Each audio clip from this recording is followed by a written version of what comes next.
Kabanata 6731. Tapos na ang lahat, maging ang Xaviers, ang Islanders, o ibang tao, wala na silang magagawa tungkol sa kasong ito. Sa video na ito, walang makakapagpabalik ng anuman. Sa ikalawang palapag, nagulat si Journey sa nangyari. Pagkaraan lamang ng mahabang sandali ay bamulong siya, 5,000 lang ang kailangan nating gastusin. I guess, sabi ni Harvey sabay kibot balikat. Ngunit kailangan ko munang maghanda ng pera. Nalaman ng mga nasasakupan ko na sinuhulan ni Linus si Nomura at ang mga taga-isla ng 100,000 kada ulo. Si Nomura at ang kanyang mga kauri ay matakaw, kaya pumayag sila. Sinabihan ko ang aking mga nasasakupan na ilabas ang balita na pagkatapos ng negosasyon, si Linus ay maaaring makakuha ng mas maraming benepisyo. The Islanders naturally wouldn't accept the fact that they'll only be able to gain, so our men approached them again and pretended to be part of Linus's men. They agreed to hike the price. I even transferred the money to them, so the Islanders had to give today's performance their all. If they had to go as far as to committing, then do it. After receiving the 50 million, of course they'd perform to the best of their ability. Pero ngayon lang, I made the call for my money to return to me.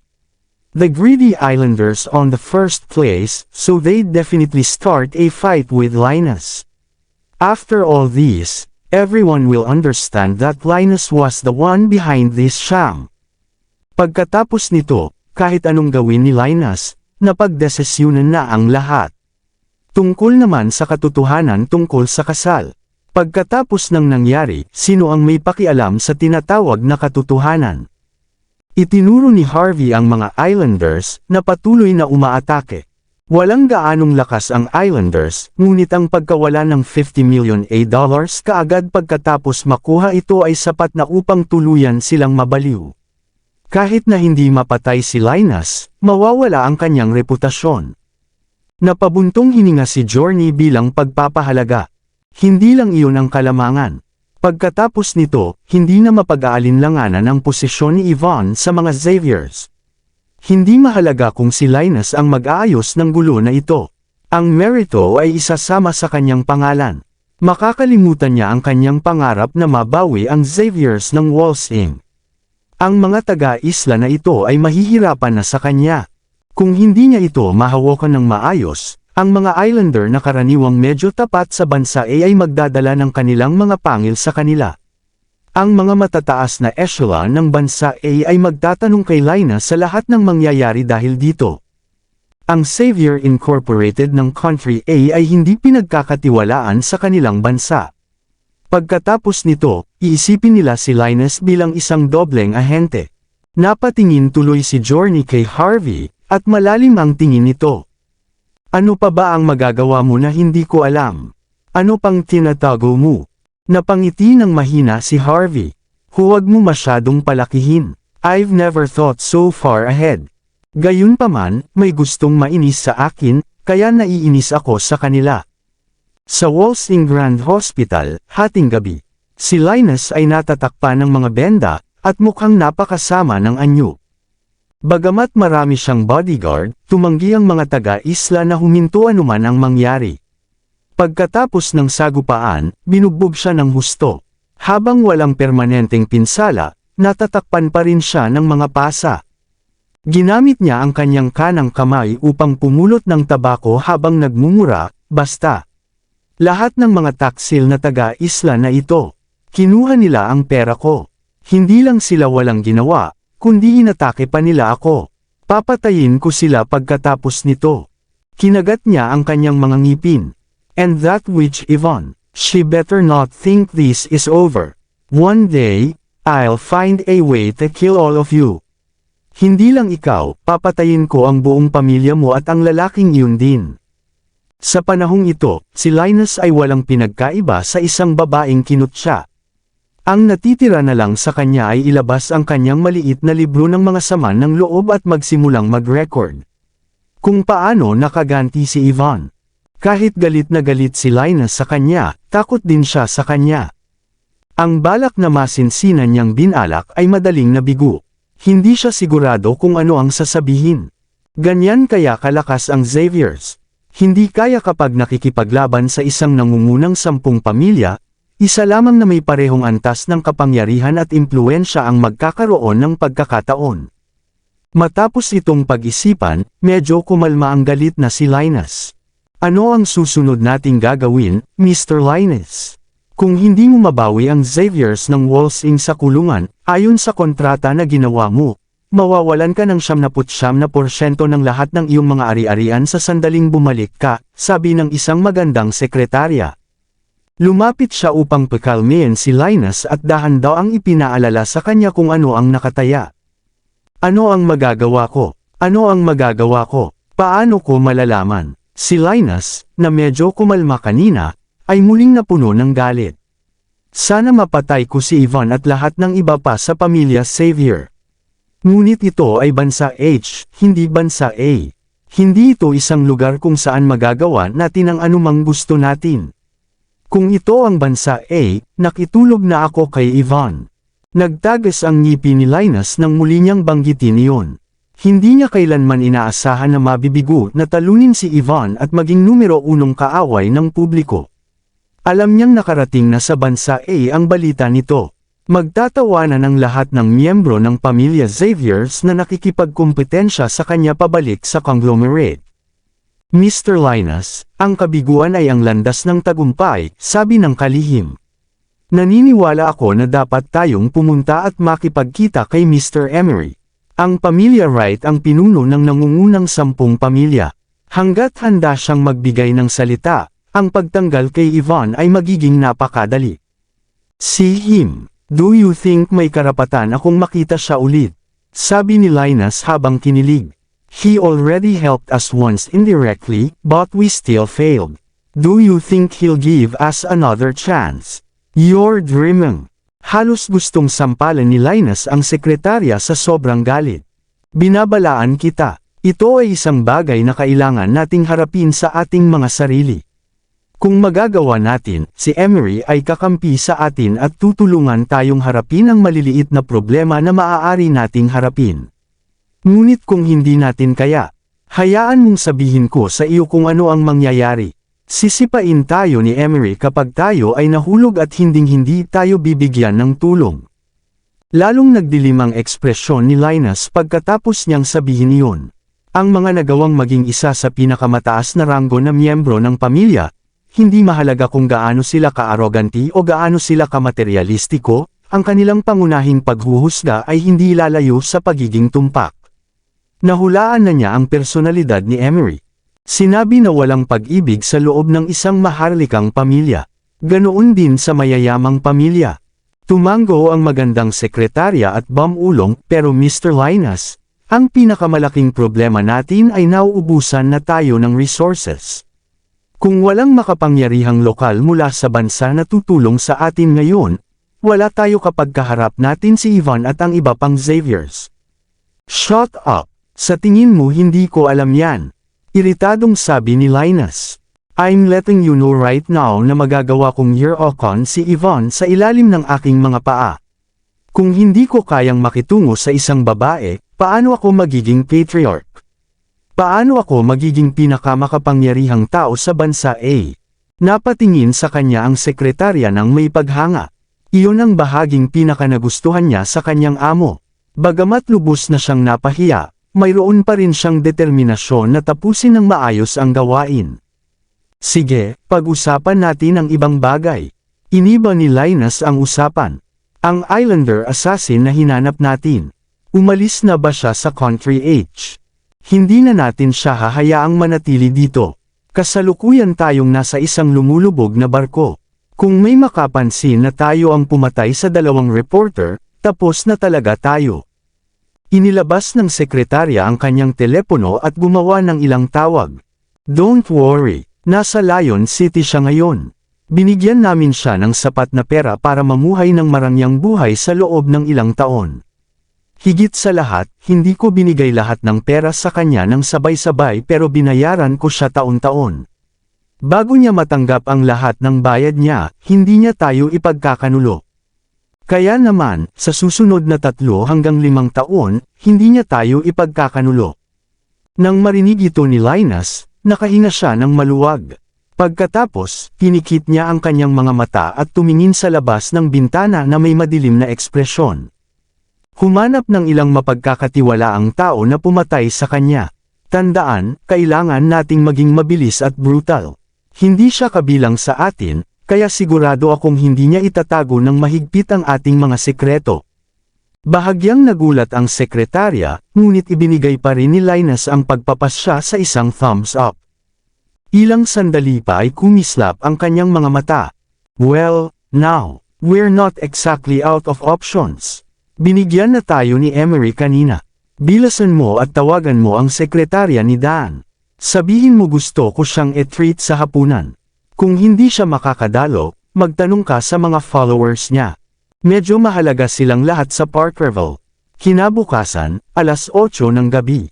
Sumakay si Harvey sa isang kotse, at nakangiti si Journey sa kanya. Sa nakalipas na 2 araw, hindi siya ginambala ni Journey at si Yvonne, at hinayaan na lang silang linisin ang lahat ng nangyari noon. Nang halos tapos na ito, saka lang pinakiusapan ni Journey si Harvey na gawin ang ipinangako nito at magpanggap na boyfriend nito. Ayon kay Journey, ang lalaki mula sa bansa A na nagkagusto sa kanya ay lalong lumalala. One time, nagpunta pa siya sa babaeng palikuran at halos mawala ang pagiging inosente nito. Ang gusto lang niya ay harapin ito ng maayos ni Harvey. Noong una, ayaw kumilos ni Harvey. Nang marinig niya kung gaano kamali ang ginawa ng lalaki, nagalit siya at pumayag sa kahilingan ni Journey. Gayunpaman, sinabi ni Journey na hindi ito maaaring pangalagaan sa paggamit ng puwersa ng nag-iisa. Umaasa siyang pupuntahan siya ni Harvey at makipagkita sa kanya at ayusin ito ng mapayapa. Ito ay magiging mabuti para sa magkabilang panig. Sa orihinal, hihilingin ni Harvey kay Tyson na turuan agad ng leksyon ang lalaking iyon. Ngunit dahil hiniling ni Journey na gawin ito sa isang tiyak na paraan, wala siyang gagawin. Dahan-daang umandar ang sasakyan sa kalsada at halos marating ang isang estate sa kanayunan na kabilang sa Country H Commercial Group. Hindi lamang ito ang punong tanggapan para sa komersyal na grupo, ito rin kung saan nagkita sina Harvey at Journey sa unang pagkakataon. Habang si Harvey ay kalahati ng master ng lugar na ito, pagkatapos niyang harapin ang mga problema sa loob ng Country H Commercial Group, binigyan niya si Journey ng awtoridad na kumilos para sa kanya. Pagkatapos noon, hindi na siya gaanong pumupunta rito. Kaya naman hindi siya pamilyar sa lugar na ito. Gayunpaman, pamilyar si Journey sa lugar na ito dahil teritoryo niya ito. Inutusan niya ang driver na gumawa ng ilang pag-ikot sa mga landas na tila isang maze, at sa wakas ay nakarating sa isang club na medyo pribado. Habang ang club ay hindi ganoon kalaki, ito ay sarili nitong gusali at medyo elegante. Maraming mag-agarang sasakyan ang nakaparada sa magkabilang gilid. Ang Maserati at Porsche ay mga pangunahing kaalaman lamang. Ang Bentley at Rolls-Royce ay pamantayan. Ang Lamborghini at Ferrari ay nasa lahat ng dako. Alam ng mga nakakaalam na may party sa lugar na ito. Iisipin ng mga hindi nakakaalam na nagkakaroon sila ng roadshow. Hinawakan ni Journey ang kamay ni Harvey habang pababa sila ng sasakyan. Habang naglalakad sila papunta sa pintuan, binulungan siya ni Journey. Ang pribadong club na ito ay itinuturing na personal na pag-aari ng aking ama. Kaya naman pinahiram niya ito sa taong iyon mula sa bansa A para magamit niya habang nasa Walsing siya, ngunit mayroon ka ring lugar dito. Bago pa man siya makatapos ay hinarang na sila ng isang lalaki na halos 6 na talampakan ang taas at blonde ang buhok at berdeng mga mata. Nakasuot siya ng suit, at halatang bodyguard siya or something similar. Sinilip muna niya si Journey bago ibinaling ang tingin kay Harvey. Miss Journey, sabi ng amo ko, ikaw lang ang maaring pumasok at makipag-usap sa kanya. Sa mga kasama mo naman, wala ni isa sa kanila ang makakapasok maging siya man ang driver o bodyguard. Habang sinasabi niya iyon sa mukha ni Harvey, halatang wala siyang pakialam kahit kanino. Wala siyang pakialam kay Harvey. Bagamat kausap niya si Journey, inuutusan niya ito nang hindi siya binibigyan ng pagpipilian. Ako lang ang makakapasok, sabi ni Journey na may madilim na ekspresyon. Sino siya sa palagay niya? Ito ang teritoryo ng komersyal na grupo. Hindi ito bansa A. Maraming salamat sa lahat ng sumusubaybay. Please subscribe and follow my YouTube and Facebook channel, Filipino Novel. Maraming salamat po. Kabanata 6735. Totoo, hindi namin ito teritoryo, nakangiting sabi ng lalaki, ngunit dahil pinaupahan sa amin ni Mr. Stanton ang lugar na ito ay nasa ilalim ng aming pamamahala pansamantala. Nang pinaupahan niya sa amin ang lugar na ito, nangako kami.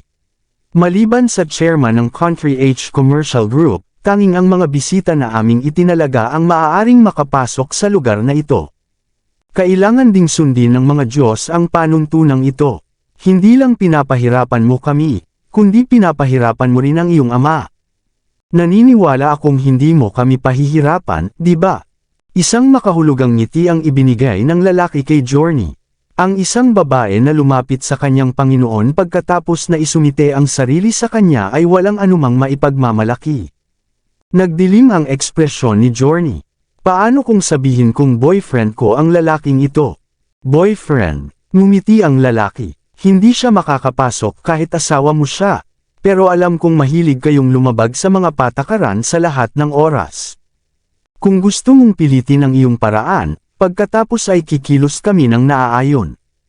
Pumalakpak ang lalaki, at kaagad, 8 makapangyarihang lalaki ang lumapit. Bagamat wala silang anumang armas, bawat isa sa kanila ay naglabas ng malakas na aura.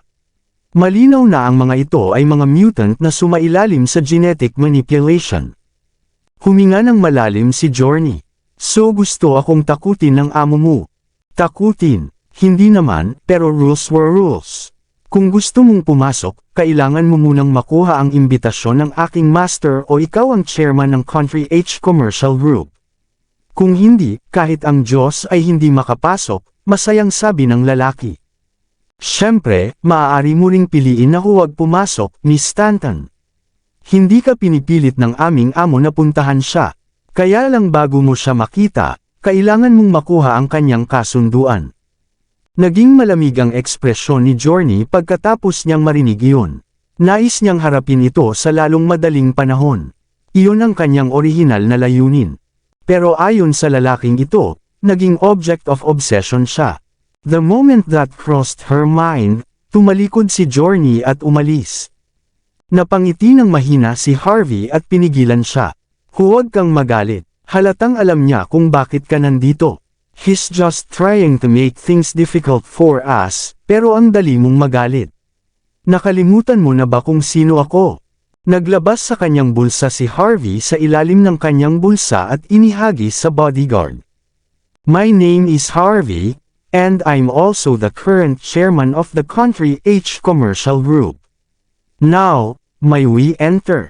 Of course, you can always say my name card is fake, but I can also go and question Elric about how the commercial group property became his personal estate. Sa oras na makita kung may kinalaman ang lugar na ito sa Country H Commercial Group, mapapaalis ko kayong lahat.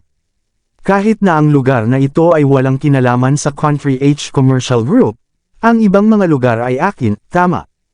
Kung hindi mo ako pinapasok, maaari kong limitahan ang inyong paglabas. Maaari kayong sumakay palagi ng helicopter, ngunit tandaan. Kung lalapit ka pa sa ating teritoryo, kahit kaunti lang, may kahihinatnan.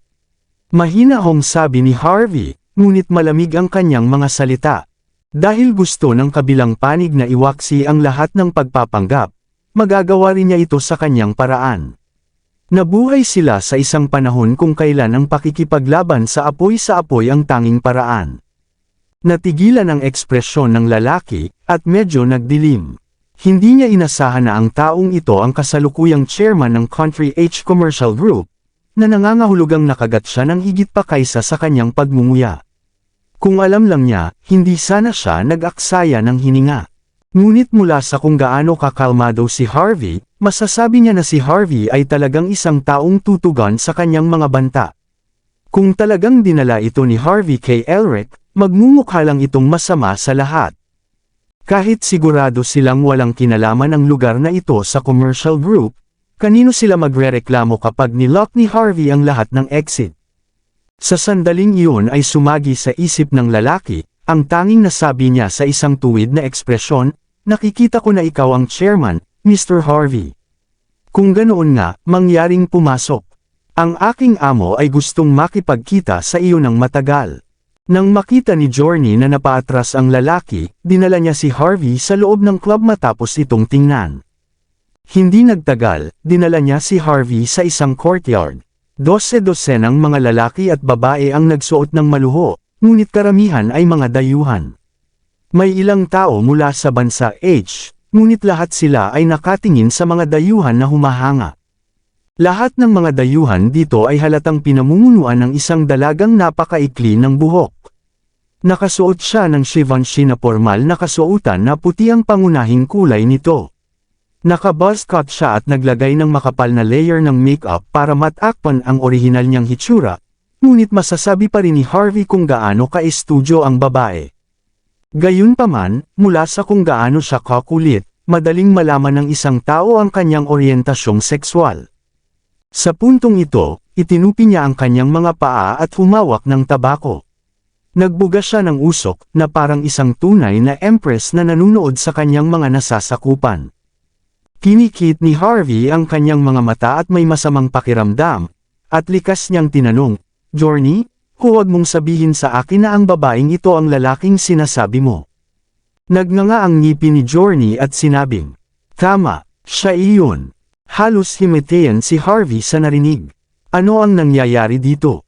Ang lahat ng galit niya sa lalaki ay lubos na naglaho, at hindi siya sigurado kung ano ang gagawin ngayon.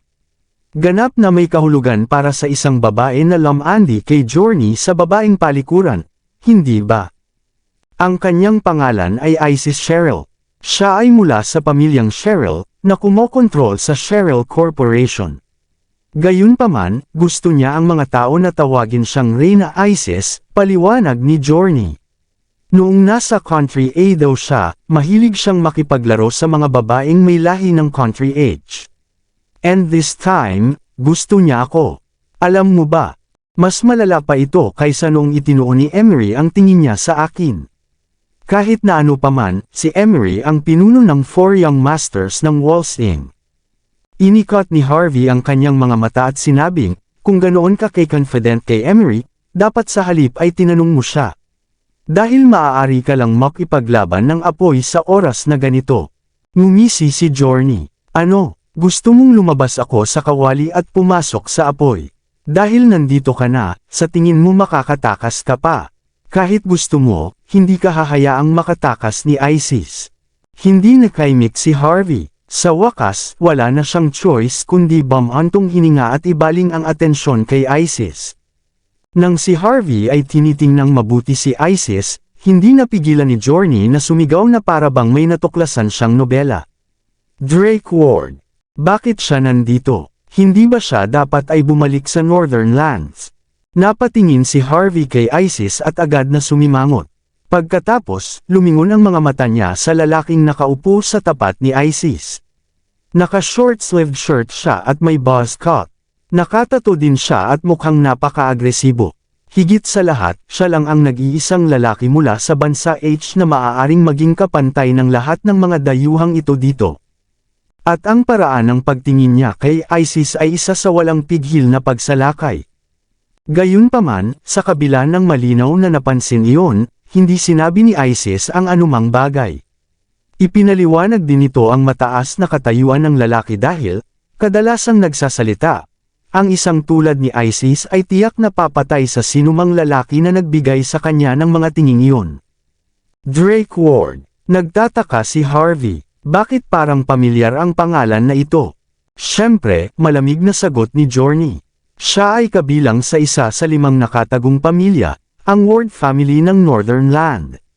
Siya rin ang pumangatlo sa 4 Young Masters ng Walsing. Nabalitaan ko na kapag nasa Northern Land siya, isa siyang berserker of sort. Siya lang ang nakadurog ng lahat ng bandido sa Northern Land. Hindi mahalaga kung ito ay ang kanyang katayuan, reputasyon, o kapangyarihan, siya ay isa sa pinakamahusay. Narinig ko kapag nakita siya ni Emery, kailangan pa niyang tawagan siya bilang, kaibigang Drake bilang paggalang. At ang pinakagusto niyang gawin ay ang manligaw sa mga babaeng tulad ni Isis. At naramdaman ni Journey na umiikot ang kanyang ulo. Bakit wala sa mga tinatawag na young masters sa loob ng Wolfsing ang normal? Gusto ni Hector na magnakaw ng asawa ng iba, at si Drake ay may kakaibang panlasa sa mga panlalaking babae. Si Drake ay hindi interesado sa iyo, tama. Biglang may naalala si Harvey. Napatingin sa kanya si Journey ng kakaiba. Kung tatanggapin ko ang panliligaw ni Isis, magiging interesado siya sa akin. Biglang naramdaman ni Harvey na may migraine siya. Ano ang mali sa lahat ng mga taong ito? Nang tingnan ni Journey ang kakaibang ekspresyon ni Harvey, bumantong hininga siya, ikanaway ang kanyang kamay, at naglakad papunta sa looban. Lahat ng malakas na nagsasalita ay agad na napalingon kina Journey at Harvey pagkatapos nilang marinig ang tunog. Nang makita nila si Journey na nakatayo doon, lahat ay napatingin sa kanya na para bang may hinihintay na palabas. Para naman kay Isis, kalmado ang ekspresyon niya. Ang kanyang mataas at makapangyarihang saloobin ay nagmungkahi na siya ay naniniwala na siya ay may kapangyarihan sa lahat ng bagay dito. Si Harvey naman, habang nakatayo siya doon, wala siyang masyadong presensya. Sa lahat ng tao dito, wala siyang pinagkaiba kundi ang pagiging invisible. Hindi sila pinansin ni Journey at tumingin ng diretso kay Isis, at malamig na sinabi, "Magandang gabi, Miss Isis." Tumigil ka. Bago pa man makapagsalita si Isis ay tumayo na si Drake. Panoorin ang iyong tono, Journey. Hindi mo ba alam na dapat mo siyang tawaging Reyna Isis? Ano, ilang buwan na akong umalis sa Wolfsing, at nakalimutan na ba ninyong lahat ang tungkol sa mga patakaran? Lumapit si Drake kay Journey na may dalang tabako sa bibig, bumuga ng usok sa mukha ni Journey, at malamig na hinimok, lumuhod ka at tawagin mo siyang Reyna. Kung hindi, sisirain ko itong magandang mukha mo.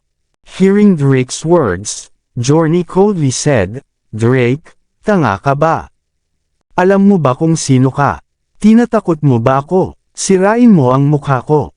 Ipakita mo sa akin kung kaya mo talagang tiisin ang kahihinatnan ng iyong aksyon." Si Journey ay medyo walang takot. Bukod sa katabi niya si Harvey, sigurado rin si Journey na hindi maglalakas loob na may gawin sa kanya si Drake. Siya ay isang miyembro ng pamilya Stanton, pagkatapos ng lahat. Habang ang pamilya Stanton ay hindi isa sa nangungunang 10 pamilya o isa sa 5 nakatagong pamilya, isa pa rin sila sa mga nangungunang pamilya. Kung sila ay pumutok sa ulo at lumabas ng todo, hindi ito magwawakas ng maayos para sa magkabilang panig. "Ha! Don't think I didn't know Emery is no longer interested in you." Iwinagayway ni Drake ang kanyang kamay, at lumabas ang 4 na matipunong lalaki, na ang kanilang mga mata ay nakatutok kina Harvey at Journey. "I gave you some respect in the past because Emery wanted you, so I did it for his sake. Do you really think you mean anything? And now, sino ka sa tingin mo? So what if I tell you to kneel and call her queen? Do you believe Elric will help you at all? Mula nang magrebelde ka at tumanggi kang pakasalan si Emery, wala ka ng halaga sa lumang slimeball na iyon. Understand?" Sa pakikinig sa mga salita ni Drake, galit na galit si Journey kaya hindi niya napigilan ang panginginig. Gayunpaman, alam niyang lahat ng sinabi ni Drake ay totoo. Bilang host ng lugar na ito, hindi napigilan ni Isis ang mga nangyayari at nagmamasid na lamang ng may interes. Sa isang banda, gusto niyang turuan ng leksyon ang babaeng matigas ang ulo. Sa kabilang banda, kahit na kailanganin niyang pumasok, maghihintay siya hanggang si Journey ay nasa pinakamababa. Ang mga lalaki ay hindi lamang ang maaaring maging puting kabalyero, pwede rin ang mga babae. "Fine, since you sound so confident." Huminga ng malalim si Journey at itinuro ang kanyang kanang pisngi gamit ang kanyang daliri. "Tara, sirain mo ang mukha ko. Sa tingin mo ay hindi ko gagawin." Ikanaway ni Drake ang kanang kamay, at may lumabas na revolver sa kamay niya.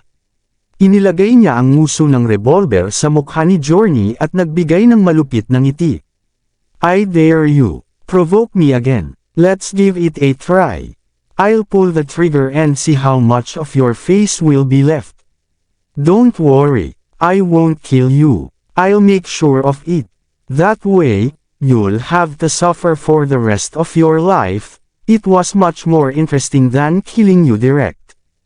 At pagkatapos, na-unlock ni Drake ang safety gamit ang kanyang kanang daliri ng mahigpit sa gatilyo, na para bang puputulan siya anumang oras. Madilim ang ekspresyon ni Journey. Alam niya na sa apat na Young Masters ng Walls Inc., si Drake ang pinakabaliw sa kanilang lahat.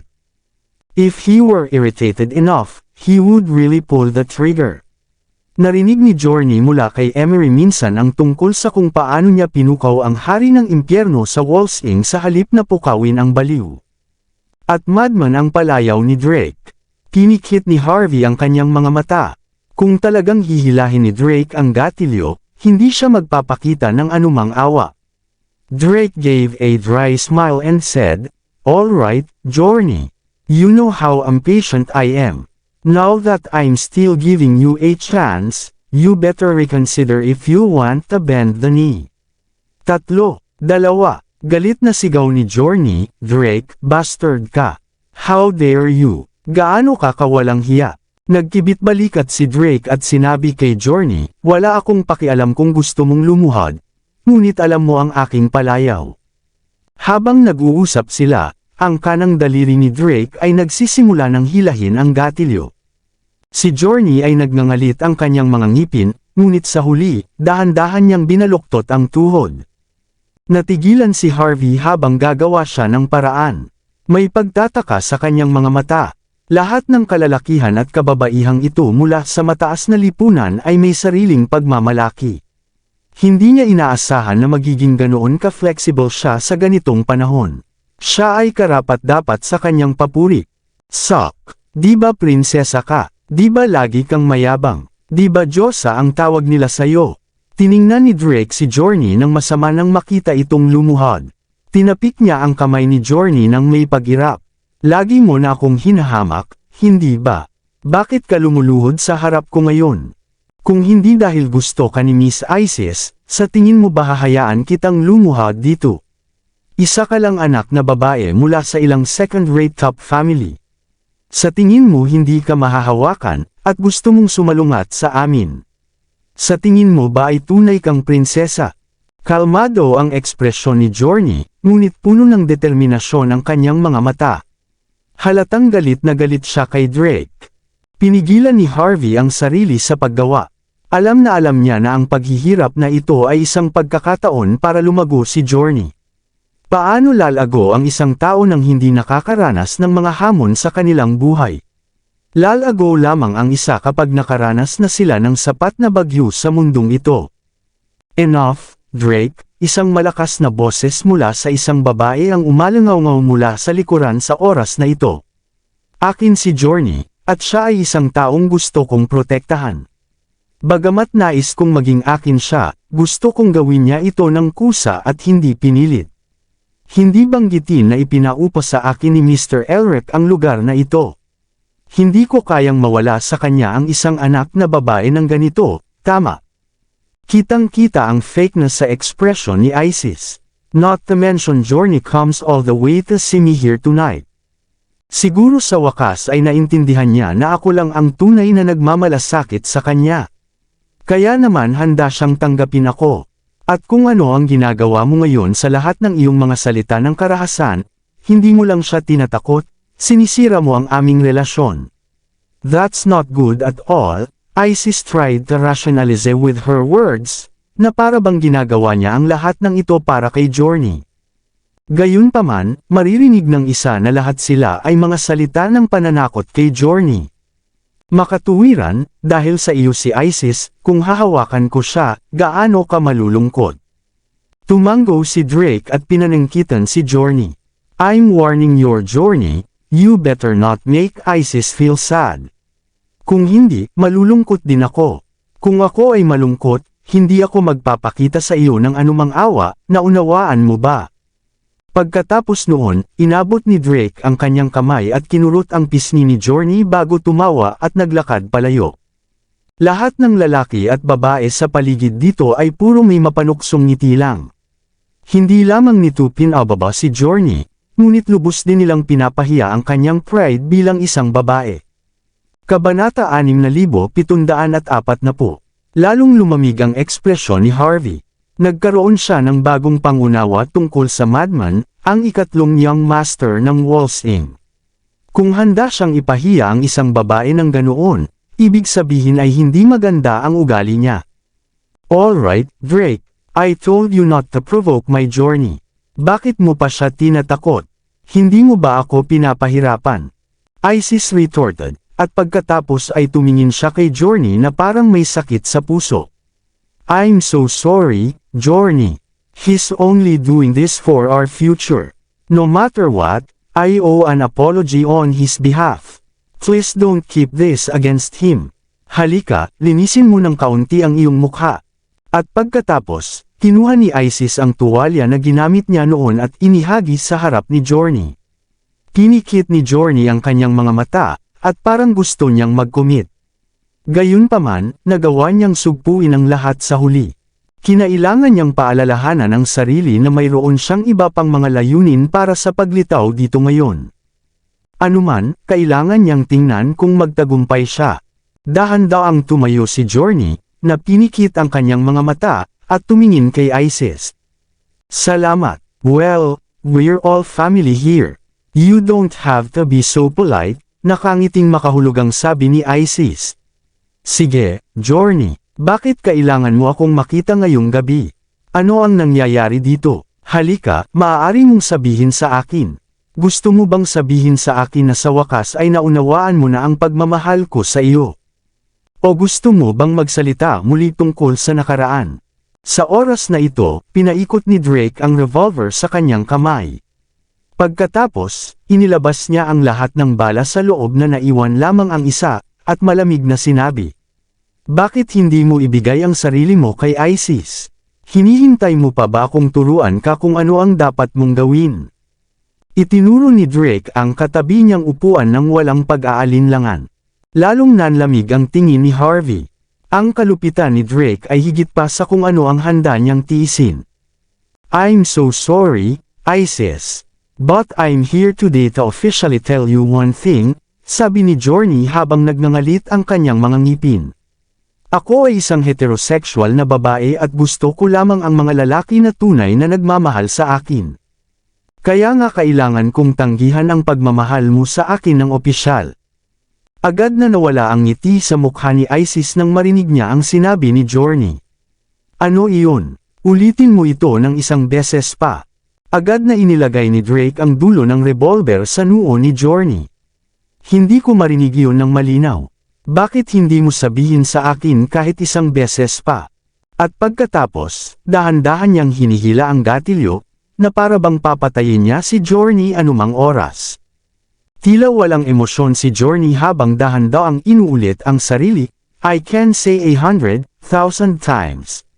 I like proper men. That's why I have no choice but to refuse your panliligaw, Isis. Tumanggi. Tumawa si Isis at malamig na sabi. Walang sinuman sa mundong ito ang maaaring tumanggi sa akin. Huminga ng malalim si Journey at sinabi, Isis, dapat mong maunawaan na ito ay palaging tungkol sa katumbasan. Hindi dapat pilitin ng isang tao ang kanilang paraan ng ganito. Ngunit makukuha ko ang gusto ko kung pipilitin ko ang aking paraan, sabi ni Drake na may masamang ngiti. Bibigyan kita ng 3 minuto para pag-isipang muli kung paano tumugon kay Isis.